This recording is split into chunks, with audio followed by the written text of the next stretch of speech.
Life can be heavy, especially if you try to carry it all at once. Part of growing up and moving into new chapters of your life is about catch and release. What I mean by that is knowing what things to keep and what things to release.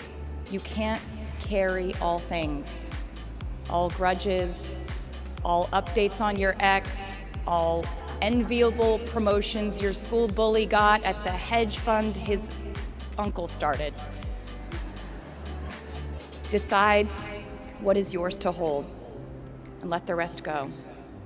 Oftentimes, the good things in your life are lighter anyway, so there's more room for them.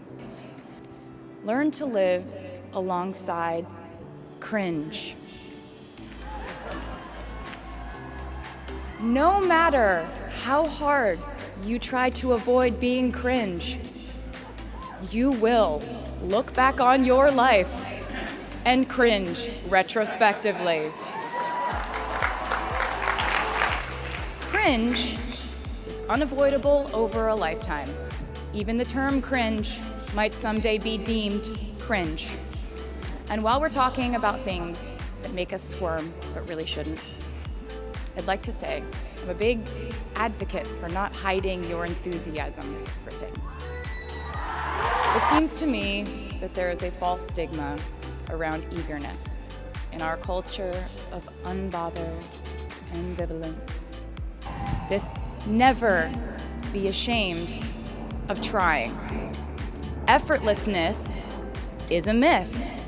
The people who wanted it the least were the ones I wanted to date and be friends with in high school.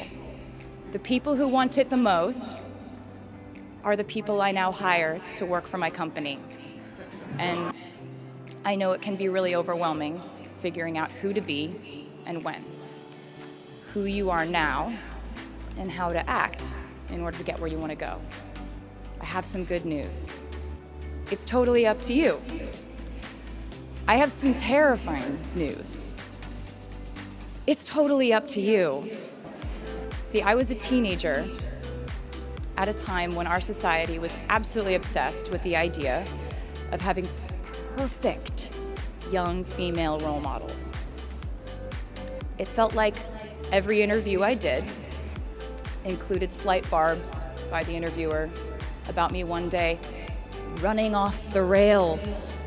My experience has been that my mistakes led to the best things in my life. And being embarrassed when you mess up, it's part of the human experience. The times I was told no or wasn't included, wasn't chosen, didn't win, didn't make the cut. Looking back, it really feels like those moments were as important, if not more crucial, than the moments I was told yes. Not being invited to the parties and sleepovers in my hometown made me feel hopelessly lonely. But because I felt alone, I would sit in my room and write the songs that would get me a ticket somewhere else. Having label executives in Nashville tell me that only 35-year-old housewives listen to country music, and there was no place for a 13-year-old on their roster, made me cry in the car on the way home. But then I'd post my songs on my MySpace, and yes, MySpace. And I would message with other teenagers like me who loved country music, but just didn't have anyone singing from their perspective. Being publicly humiliated over and over again at a young age was excruciatingly painful, but it forced me to devalue the ridiculous notion of minute-by-minute, ever-fluctuating social relevance and likability. In your life, you will inevitably misspeak, trust the wrong person, underreact, overreact, hurt the people who didn't deserve it, overthink, not think at all, self-sabotage, create a reality where only your experience exists, ruin perfectly good moments for yourself and others, deny any wrongdoing, not take the steps to make it right, feel very guilty, let the guilt eat at you. Hit rock bottom, finally address the pain you caused, try to do better next time, rinse, repeat. And I'm not gonna lie, these mistakes will cause you to lose things. I'm trying to tell you that losing things doesn't just mean losing.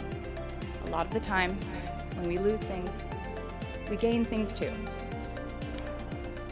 Every choice you make leads to the next choice, which leads to the next, and I know it's hard to know which path to take. There will be times in life where you need to stand up for yourself. Times when the right thing is actually to back down and apologize. Times when the right thing is to fight.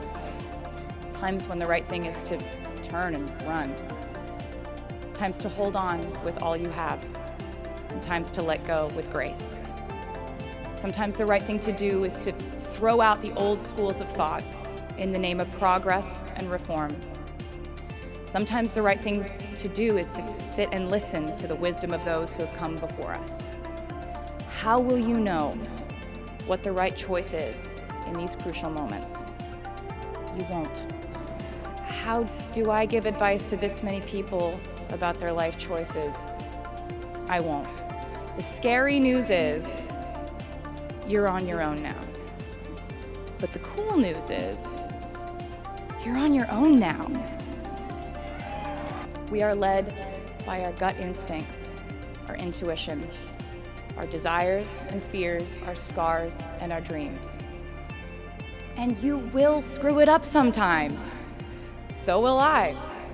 And when I do, you will most likely read about it on the internet.